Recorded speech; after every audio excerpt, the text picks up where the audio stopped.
মুক্তিযুদ্ধের বিরোধিতাকারী শক্তি ছাড়া সবাই ঐক্যমত্য ছিল। তা মুক্তিযুদ্ধ শুধুমাত্র তো শব্দচয়নের মধ্যে সীমাবদ্ধ থাকে না, মুক্তিযুদ্ধের কতকগুলো ফলাফল আছে দীর্ঘ সংগ্রামের, সুতরাং সেটি গুরুত্বপূর্ণ। এবং তার সাথে মিলিয়ে মুক্তিযুদ্ধের মধ্য দিয়ে অর্জিত সংবিধানে যে 4 মূলনীতির ভিত্তিতে আমরা সংবিধান রচনা করেছিলাম, এবং ওই সময় শুধুমাত্র আপনারা এটা জানেন যে এই 4 মূলনীতি বাতিল করে নতুন করে কতকগুলো বিষয় আনার প্রস্তাব আমাদের দিক থেকে এই সংস্কার কমিটি আগে করেছিল। আমরা এর আগে এটা এক অর্থে বলবো, পরিষ্কার করে বলি, বাতিল করে দিয়েছি। বলেছিলাম যে না, এটা হতে পারে না। যে প্রস্তাবটা ওনারা করেছিলেন সেটা কি, একটা হচ্ছে এই যে স্বাধীনতার যে ঘোষণা, তার মধ্যে সাম্য, মানবিক মর্যাদা, সামাজিক সুবিচার এবং বহুত্ববাদের কথা, সেটা ওনারা বহুত্ববাদ গ্রহণ করা হয় নাই, যার জন্য ওনারা আর আনে নাই। আমরা বলেছিলাম ঠিক আছে, এটা ছেড়ে দেন আগামী সংসদের উপরে, কারণ যেটা এত বড় দ্বিমত, এটাকে সামনে আনার দরকার নেই।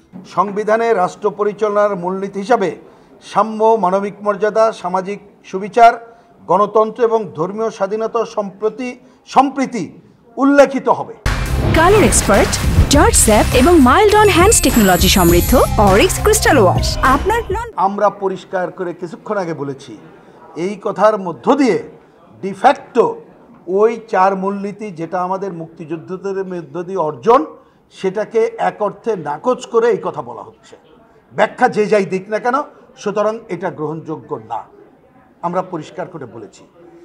এরপরে আমরা সমাধান হিসাবে বলেছি যে এইখানে যে এই সাম্য, মানবিক মর্যাদা, সামাজিক ন্যায় বিচার, এটা কিন্তু অলরেডি আমাদের সংবিধানের পার্ট হয়ে গেছে। স্বাধীনতার ঘোষণা না আনলেও চলে। গণতন্ত্র 4 মূলনীতির মধ্যে আছে। ধর্মীয় স্বাধীনতা এবং সম্প্রীতির কথা আমাদের সংবিধানের 28 এবং 41-এর এক অনুচ্ছেদে আছে, সুতরাং এটা নতুন করে আনার দরকার নেই। তারপরে আমরা বলেছি, যদি এটা সুনির্দিষ্ট করতে চান আমরা আপত্তি করব না, তবে লেখা হতে হবে এইভাবে, সংবিধানে রাষ্ট্র পরিচালনার 4 মূলনীতির সাথে সাম্য, মানবিক মর্যাদা, সামাজিক সুবিচার, গণতন্ত্রের আর দরকার নেই, 4 মূলনীতিতে গণতন্ত্র আছে, এবং ধর্মীয় স্বাধীনতা ও সম্প্রীতি উল্লেখিত হবে। আমরা মনে করি এইটা যদি করা হয় তাহলে আমরা গ্রহণ করতে পারবো, না হলে এটা গ্রহণ করা যাবে না, কারণ আমাদের মুক্তিযুদ্ধের মূল চেতনা এবং আকাঙ্ক্ষার সাথে সাংঘর্ষিক হবে।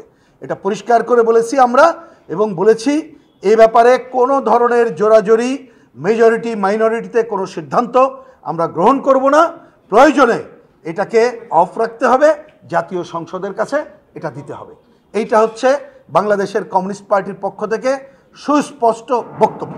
প্রধানমন্ত্রীর একাধিক পদে থাকার বিধান বিষয়ক আমরা যেটা কংক্রিট বলেছি, যে আমাদের প্রথমে দলগত অবস্থান বলেছি।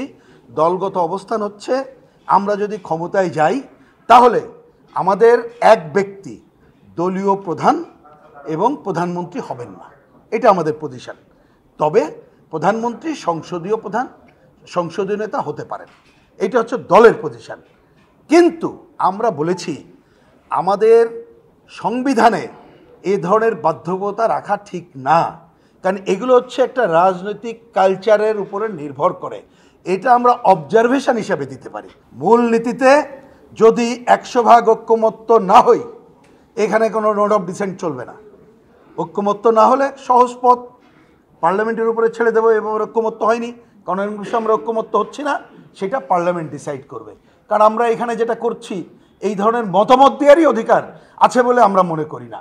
পার্লামেন্টের কাছে যে এই জায়গায় কোনো মতামত, পরামর্শমূলক মতামত তুলে দেওয়া আর প্রয়োজন আছে বলে আমরা এটা সুস্পষ্টভাবে মনে করি না।